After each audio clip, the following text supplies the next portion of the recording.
And speaking of breaks, we are about to get into one, but we'll tell you our discussion of the night is the untold story of the industry. And we have a very special guest today who's going to give you all the real scoop on achieving success in the business. And hopefully after the break, you'll know exactly who our industry guest is. So please stay tuned.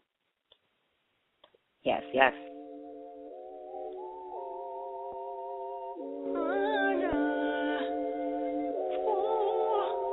DJ Yoshe, DJ Yoshe, DJ Yoshe.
Yes.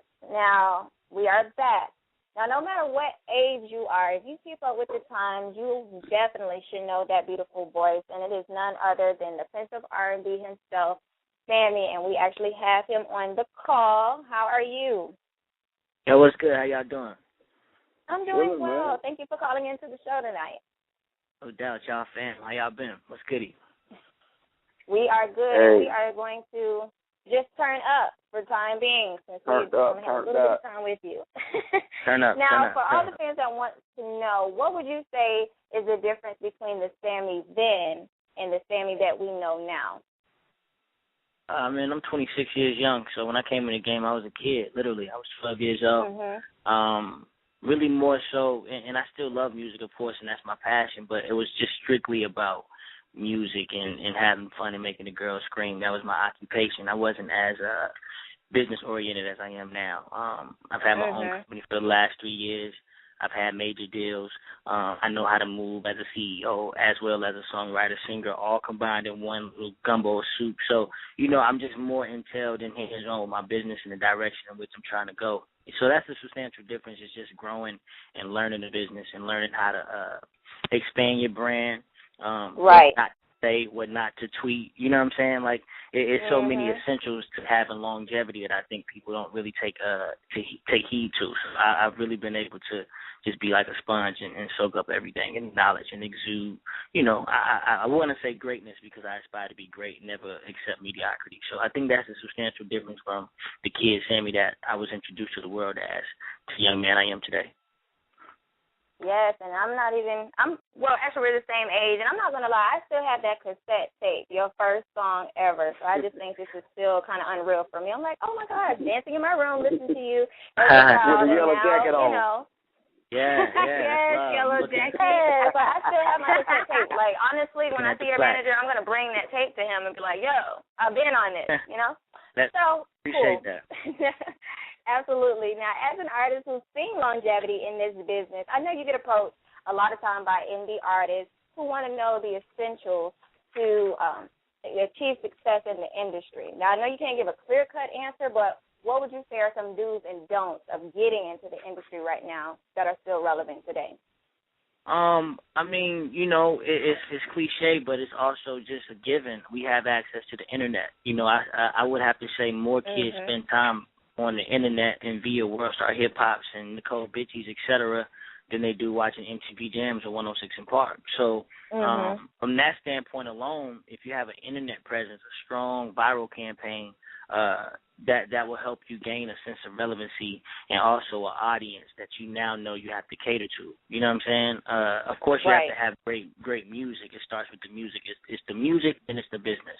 So from a music standpoint, make sure you have quality supply, and then give it to the people from a viral campaign that's so strong that they have to see you. You know what I'm saying? You hear a lot of artists that go mainstream was discovered just by being simply YouTube sensations. You know what I'm saying? You have Instagram, which has 15 seconds to showcase your gift, or Vine and Twitter. So you have so many outlets now to get your art out there.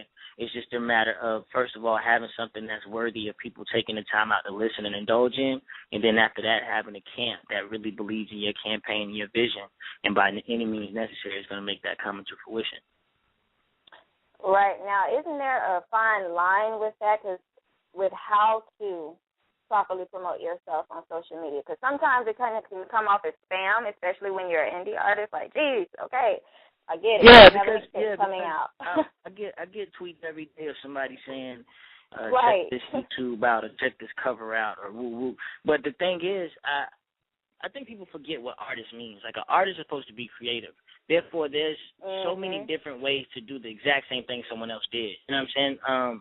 The success I have right now for Insomnia, it's for a reason. It's not because my mixtape is just the most amazing R&B mixtape to drop in a year. I think that arguably it can go up against any R&B album that's dropped this year. But in that same sentence, I went about it in a different way than I have in the past. Everybody has done a mixtape, from myself to Trey Songz to Chris Brown, on down the list. But you have to kind of find out what the fans want from you. You know what I mean? That's the demand, and then give it to them. Feed it to them in such a way that keeps them wanting more. And I think I've mastered that because it's unheard of to live off of a project. I've been traveling the world since December 4th of last year to now. So I think people just need to start coming up with creative ways to market their project and to get it out there. It's not the typical, like you said, spam approach that's going to get people's eyes. You have to do it a different kind of way. Exactly. And speaking of projects, what projects are you currently working on right now? With me, man, I'm so patient with the music because fans, they consume it so much. And I think we as artists have made music a little bit too disposable. You know what I'm saying? We'll give them and let them rock out for 3 months. And then as soon as you see a tweet saying, oh, Sammie, get back and do Insomnia too, we do that. When you do that, when you do that, you don't make them embrace those 13 records and those 3 beautiful interludes that I spent thousands of dollars in the studio and countless, hours of sleepless nights trying to give you. So with me, of course, I'm still executing Insomnia. I've reached over 700,000 people, which is a beauty. Also, right behind the scenes, last year I got my first placement on Tank Next Breath, and it went #1 Urban AC. So I'm doing a lot of writing behind the scenes because in this business, the publishing side and the production side is more lengthy than just being an artist. I've learned that. So I'm really writing behind the scenes, working on my first book entitled Good to Know. Pretty much just giving females an insight on the mentality of a man. You know what I'm saying? Because I think the disconnect with relationships is we don't. That's what I'm talking about, Sammie. Tell them. Yeah. Tell them. I don't think we take time out to understand one another. You know what I'm saying? Girls spend more time saying guys are stupid, guys are simple-minded. This is very true. Now, how about you understand the mentality and how we think and why we think the way we are and how we are, and then we can mesh, and that's when we can find our equal and get married and make it over these little hiccups before that time comes. So I'm working on that, and I can't wait to, put it out there because I just feel like 26-year-old that's doing that. Is this it's not. It's going to make for a great conversation piece. Like, I'm going strictly off of experiences that I've been through in my life. I'm 26, been in the business since I was 12. I've been very active with females since I was 17. So I've seen a lot. What does very active mean? I mean, right, very active. God, Lord. It's on.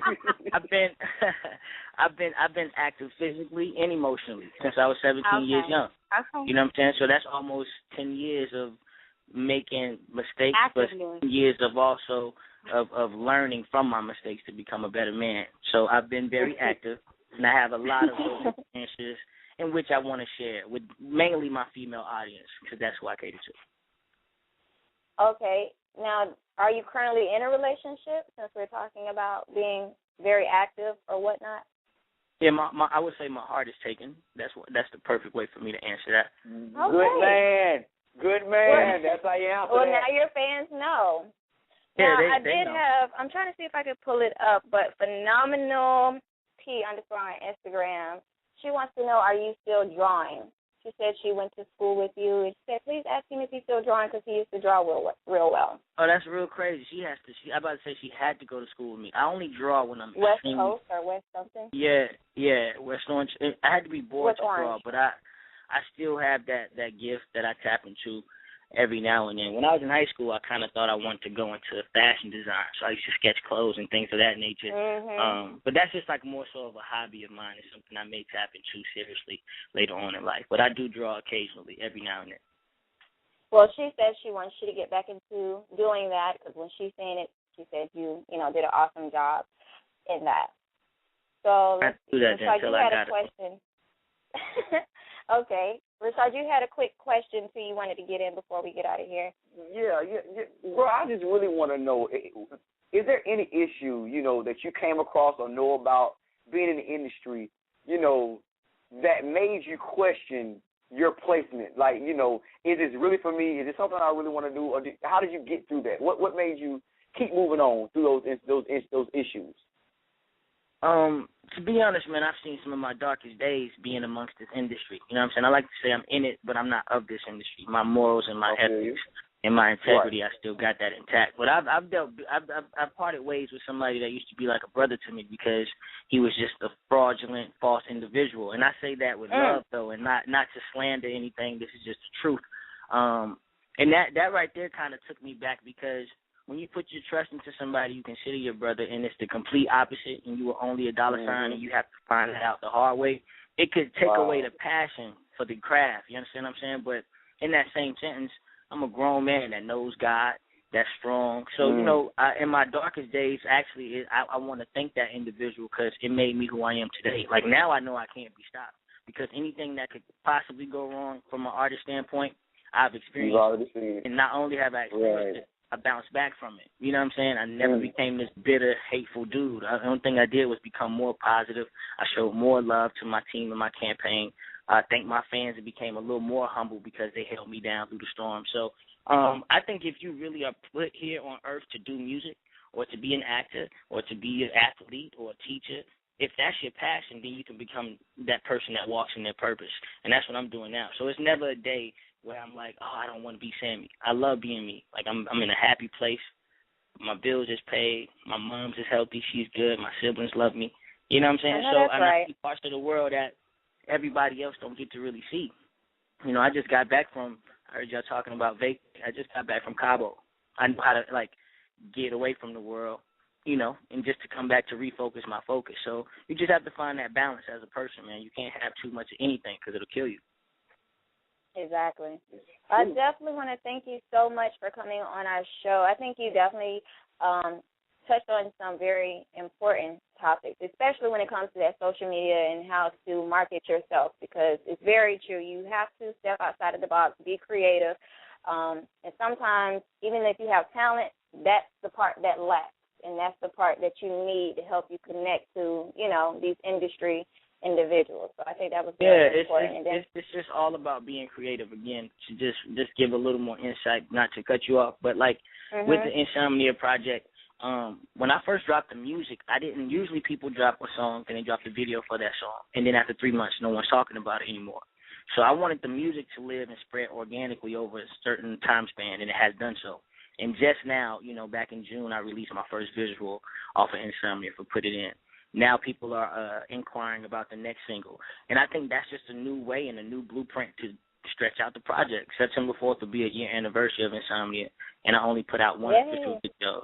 So, you know, with that being said, I think you just have to break the barriers. We see what Jay-Z just did. You know what I'm saying? No one saw that coming. So you have to stay low and create this new way, this new rule, and then execute.